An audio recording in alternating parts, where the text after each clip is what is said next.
এই মুরব্বীটা পুরুষ জাতিকে আরো এক ধাপ সম্মান বাড়িয়ে দিলেন।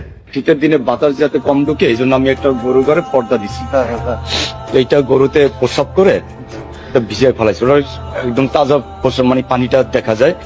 তো ওইটা উপরে উঠে গরুটা বাই করতে হয়। তো ওইটা আমি ধৈর্য উপরে উঠাইতে গেলে ওইটা সিট আমার গায়ে আসতে পারে। তো আমার ওয়াইফরে বললাম আমি তুমি একটু এটা উঠাই দাও। তো উঠাইতে যাইয়া ও দুই কথা বলছে, আমি দুই কথা বলছি, এটা নিয়ে একটু কথায় কাটাকাটি হয়েছে। মারামারি কাটাকাটি কিছু হয় নাই। স্বামী স্ত্রীর ভিতরে এই দুইটা হইতেই পারে।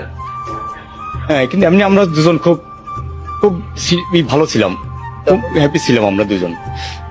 তো এর ভিতরে হঠাৎ এই কথায় কাটাকাটিতে ও রান্না বাড়া করলো, আমিও খাওয়া দাওয়া করলাম। আমরা সবাই বাচ্চারা নিয়ে একসাথে খাওয়া দাওয়া করলাম। খাওয়া দাওয়া করে আমি আবার আমাদের বাজারে গেছি ধান ভাঙ্গানোর জন্য। ধান ভাঙ্গানো প্রায় শেষ। এই মুহূর্তে আমার ওয়াইফের ফোন আসছে আমার ফোনে যে আমি তোমার বড় মেয়েরে মেরে ফেলছি, ছোট যেটা আছে ওরও মেরে ফেলে আমিও মরে যাব। তো তখন আমাদের বাড়িতে যে আমার স্বাস্থ্য ভাবিরা আছে বা ভাইরা আছে, ওদের কারো ফোন আমার কাছে ছিল না, ফোন নাম্বার ছিল না আমার এই সেটে। তো একটা নাম্বার মুখস্থ ছিল আমার আপার, ও থাকে ঢাকায়। আমি ওরে ফোন দিলাম যে আপা তুই তাড়াতাড়ি লাখির আম্মুর আমাকে ঘরে যেতে বল। তো আমি আর ওর সাথে বেশি কথা বলি নাই যাতে সময়টা নষ্ট না হয়। তো আমি ফোনটা কাইটা দিছি, ও মনে ফোন দিছে ভাবিরে, ভাবি দৌড়াই গেছে আমার ঘরে, আমিও দৌড়াই গেলাম। আমাদের বাজার থেকে 1 কিলোমিটার দূরে আমার বাড়ি। তো আমি আবার প্রতিবন্ধী, আমি ঠিকভাবে দৌড়াইতে পারি না। তো যতটুকু পারি আমি দৌড়াইতে গেলাম, যাইয়া দেখি আমার মেয়েটা নাই, আমার বড় মেয়েটা নাই, ও মারা গেছে। বা গলা টিপ দিছে, আমি ঠিকভাবে করতে পারতেছি না।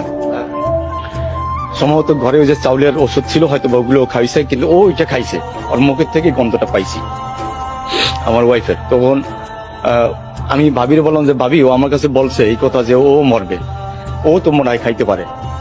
তখন যে ওর মুখটা খুলতে পারি না, ওর দাঁত মানে করতে পারতাছি না।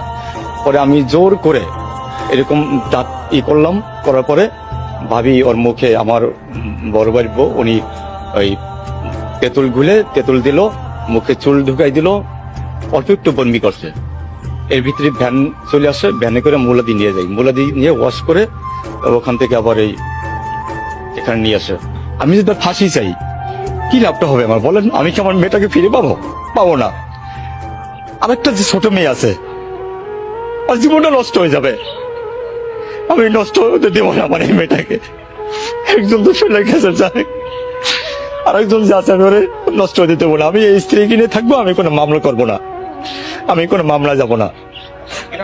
আমি আপনাদের সাংবাদিকের দ্বারা আমি সারা বাংলা আমি জানা দিতে চাই, আমার সাথে যে ঘটনাটা ঘটে গেছে এই জন্য আমি কোনো মামলায় যাব না, কোনো পুলিশি ঝামেলায় যাব না। আমি পুলিশ যাতে আমার ওয়াইফকে হয়রানি না করে, এটাই আমি চাই।